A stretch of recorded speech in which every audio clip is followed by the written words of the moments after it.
lagi saya menyampaikan terima kasih dan apresiasi atas nama Kemenko PMK bahwa pagi hari ini kami dari Kemenko PMK dan juga kerjasama dari Kemenko PM menyelenggarakan seminar nasional untuk memperingati Hari Anti Korupsi Dunia. Sebagaimana kita ketahui bahwa persisnya 9 Desember Hari Anti Korupsi Sedunia ini, tetapi kita menyelenggarakan seminar ini dengan tujuan tentu yang pertama adalah lebih mengajak kepada anak-anak muda itu sebagai duta anti korupsi.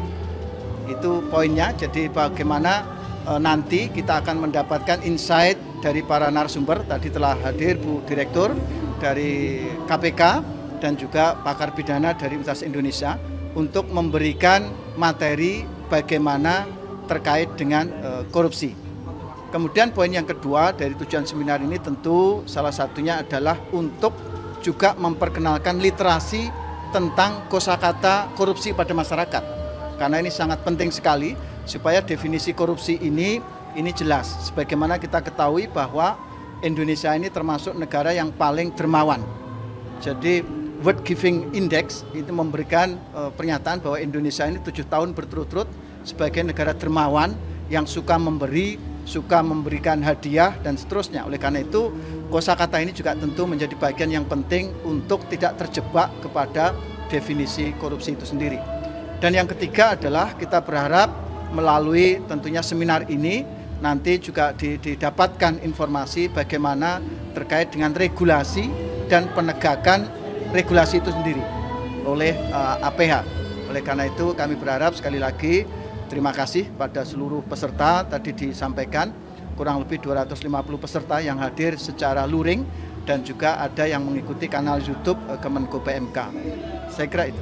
Baik, Pak, untuk mengenai peran aktif dari ASN sendiri memberantas korupsi bagaimana? Oh ya, terima kasih. Tentu kita semua mengetahui bahwa 2 periode pemerintahan sebelumnya ini menggerakkan dalam gerakan revolusi mental yang saat ini di periode berikutnya akan menjadi gerakan penguatan karakter dan jati diri bangsa.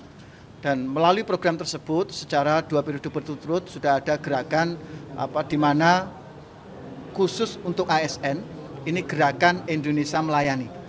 Bagaimana teman-teman ASN dan kita semua ASN untuk benar-benar fokus kepada melayani dengan transparansi dan akuntabilitas yang baik. Indikator misalkan sampai contoh di dalam layanan dasar ini yang sering dijadikan parameter oleh Badan Pusat Statistik BPS yang diukur adalah layanan dasar misalkan mengurus KTP, mengurus akte, mengurus KK. Ini adalah dicontohkan bahwa seluruh ASN harus memberikan pelayanan dasar tanpa biaya selain yang memang tertera resmi. Kemudian yang kedua misalkan kejelasan prosedur.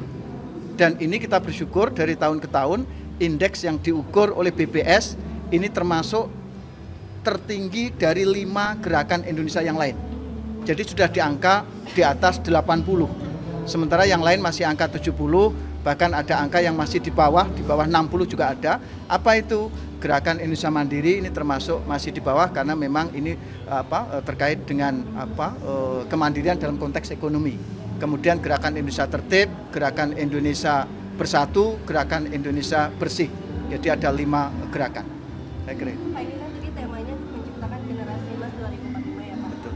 Baru-baru ini kan banyak anak-anak yang mental health-nya juga ini bisa menjadi isu penting begitu Pak. Seperti apa Pak? Apakah nanti akan membangkitkan kembali guru-guru BK di setiap sekolah untuk bisa mendampingi anak-anak supaya tadi generasi emas 2045 ini bisa tercipta yang sangat berkualitas?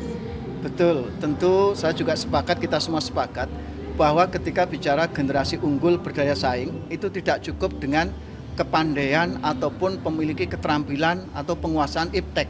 Yang jauh tidak kalah penting adalah bagaimana soft skill, karakter dari generasi emas yang kita maksudkan itu sendiri.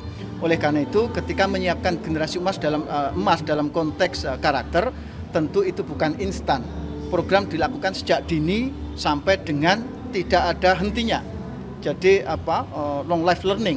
Jadi pembelajaran sepanjang hidup ketika bicara soft skill. Oleh karena itu dalam konteks ini pemerintah sangat komitmen untuk mendukung, kami yakin teman-teman dari Kemendikdasmen, karena saat ini memang jumlah guru BK itu memang masih kurang, tetapi solusi yang diberikan adalah selama ini kami mendampingi untuk adanya pelatihan-pelatihan diklat-diklat dari guru kelas untuk memiliki pengetahuan terkait dengan konsulting.